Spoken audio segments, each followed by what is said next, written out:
उसका सीधे सीधे उसका पीटी नहीं होगा,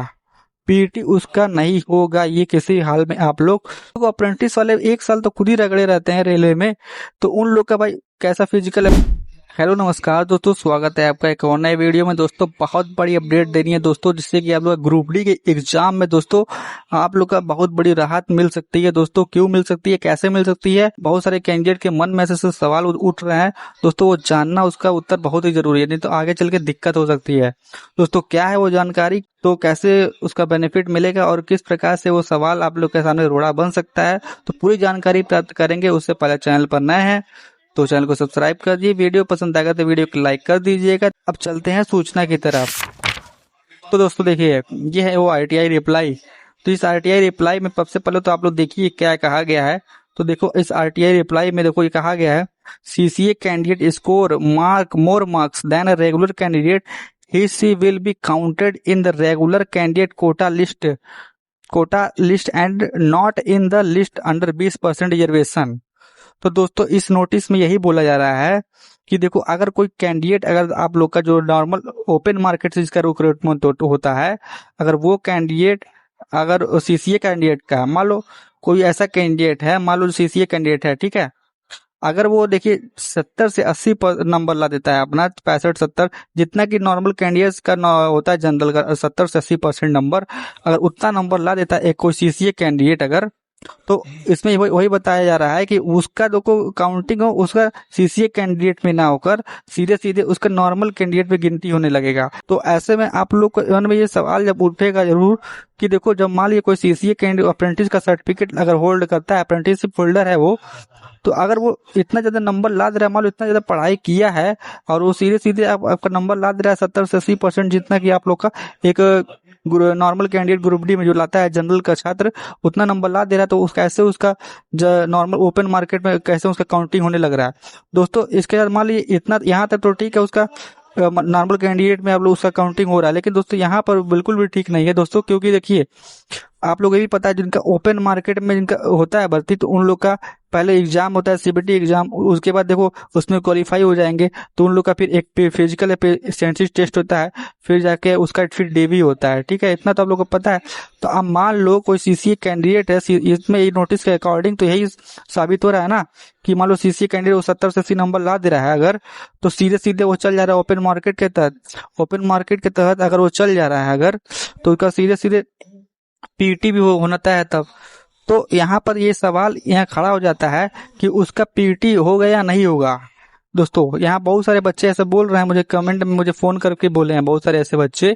कि उन लोग का मतलब मान लो अगर 70 से 80 नंबर ला देते हैं, मान लो कोई ऐसे बच्चे होते हैं पढ़ने वाले होते हैं बच्चे, अब सभी तो मान लो कमजोर नहीं होते हैं, मान लो 20% रिजर्वेशन सबको नहीं मिल पाता है, मान लो कुछ बच्चे होते हैं कि नॉर्मल कैंडिडेट तो बिहेव करते हैं, मान लो सब नहीं होते कुछ ही होते हैं, तो मान लो जो कैंडिडेट अगर मान लो अगर कोई मतलब 10 बच्चा भी चला गया अगर उस ओपन मार्केट में, अगर अप्रेंटिसशिप पे 10 मतलब 100 मान लो चला गया,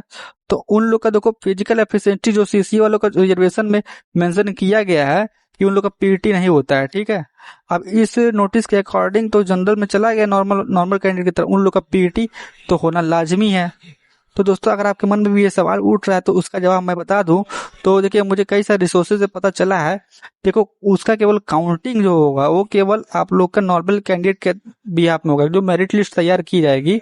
उसमें देखो उसके नंबर के बिहाफ पे उसका ओपन मार्केट में उसको रख दिया जाएगा। अब वो बच्चा चाहे जनरल का हो चाहे एससी किसी भी कैटेगरी से बिलोंग करता हो, उसका जो मेरिट लिस्ट तैयार किया जाएगा वो सीधे सीधे उसका सीधे नॉर्मल कैंडिडेट की तरह मेरिट लिस्ट बनेगा, ना कि सीसीए कैंडिडेट में घुसा दिया जाएगा उसको। सीसीए कैंडिडेट का जो मेरिट लिस्ट बनेगा वो तो बनेगा उसी कैटेगरी से बनता आया है दोस्तों, अभी तक 20% रिजर्वेशन के हिसाब से।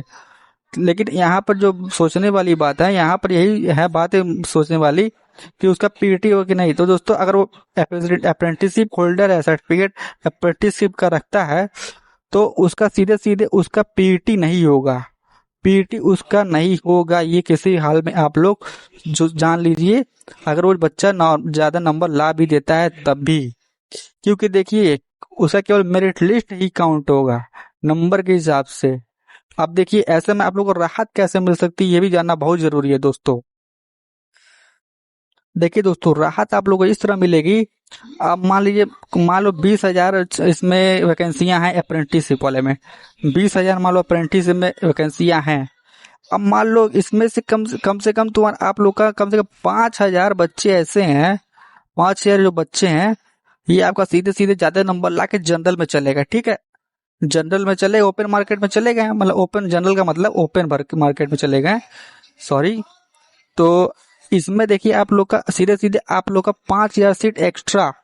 मतलब 15,000 जो सीट उधर वैकेंट हो गया था, मतलब 20,000 में से 5,000 इधर गया, तो 15,000 अभी तक सीसीए का सीट बचा हुआ है, ठीक है, 15 बचा हुआ सीट। तो ऐसे में जो एक्स्ट्रा बच्चे हैं इधर से, तो एक्स्ट्रा मान लो होल्ड पे लगे थे, होल्डिंग पे थे ये लोग, तो ये सारे 5,000 बच्चे इसमें काउंट हो जाएंगे, ठीक है, इसमें ऐड हो जाएंगे। तो मान लो वो सारे बच्चे तो चले गए जनरल की तरफ, मान लो अप्रेंटिसशिप ये थे, मान लो उस अगर नंबर कम लाए रहते हैं ये वाले कैंडिडेट, तो वो लोग इसी में भर जाते, तो सीट इन्हीं से फुल हो जाता, तो इन वाले बच्चों को मौका नहीं मिल पाता। तो इस तरह जो है ये जो है ओपन मार्केट में चले जाएंगे जब, तो ये वाले कैंडिडेट इसमें आ जाएंगे अप्रेंटिसशिप वाले में, ठीक है। तो जब ये अप्रेंटिसशिप वाले में आ जाएंगे तो ये बच्चे का भी लाभ मिल जाएगा, ठीक है। नहीं तो उस तरह क्या होता है, ये जो बच्चे इन्हीं सीट सारी फुल हो जाती और फिर दिक्कत हो जाता, जैसे कि कई सारे कैंडिडेट को मौका नहीं मिल पाता, क्योंकि आप लोग जान रहे हैं अप्रेंटिसशिप का संख्या कितना ज्यादा हो गया है, तो इस वजह से इसको जानना बहुत ही जरूरी है। तो दोस्तों इस तरह देखिए, मान लीजिए क्या पता जो मान लीजिए 20,000 जो सीट है और 5,000, 20,000 में 5,000 माइनस कर दीजिए आप लोग, तो आप लोग का 15,000 सीट जो बचेगा आप लोग का। और यहाँ के कैंडिडेट जो मान लो यहाँ कैंडिडेट हैं, आप इसमें वो लोग चलेगा ओपन मार्केट में, तो यहाँ वाले कैंडिडेट जब इसमें चले जाएंगे, मान लो क्या पता आप ही इसमें हो, इस कैटेगरी में आप ही हो, तो इस कैटेगरी में ये हो भी सकता है, पॉसिबल है कि नहीं, जरूरी थोड़ी आप इसमें काउंट हो सकता है आप कम नंबर लाए हो, आप इसमें से इसमें चले जाएं, तो वो हो सकता है आप भी वो कैंडिडेट हो, तो हो सकता है कि आपको भी ये लाभ मिल जाए। तो ये नोटिस जो है ना, कहीं ना कहीं ये सही भी है और कहीं ना कहीं ये थोड़ा सा दिक्कत भी पैदा कर सकती है आगे चल के। लेकिन दोस्तों मैं आपको बता दूं दोस्तों, पीईटी उन लोग का नहीं होगा, जैसा कि आप लोग जान रहे हैं, क्योंकि देखो पीईटी में साफ बोला गया है, पीईटी वाले में, कि उन्हीं लोग का पीटी होता है कि जो जनरल कैंडिडेट होते हैं जो ओपन मार्केट से, क्योंकि देखो अप्रेंटिस वाले 1 साल तो खुद ही रगड़े रहते हैं रेलवे में, तो उन लोग का भाई कैसा फिजिकल एफिशिएंसी टेस्ट होगा, देखो उन लोग का फिजिकल एफिशिएंसी टेस्ट नहीं होना चाहिए किसी भी हाल में। और पूरे अप्रेंटिस जो नियम है अप्रेंटिस का जो आया था बेफिजूल रिजर्वेशन का, उसमें हिसाब सब मेंशन किया गया है कि आप लोग का पीटी नहीं होता है, पीटी आप लोग का नहीं होता। तो देखिए दोस्तों यही बताना था आप लोग को वीडियो में, और वीडियो पसंद आया अगर जानकारी अच्छी लगी हो तो आप लोग वीडियो को लाइक करिएगा और चैनल को जरूर सब्सक्राइब करिएगा। तब तक मिलते हैं इसकी अगली वीडियो में, तब तक के लिए जय हिंद जय भारत।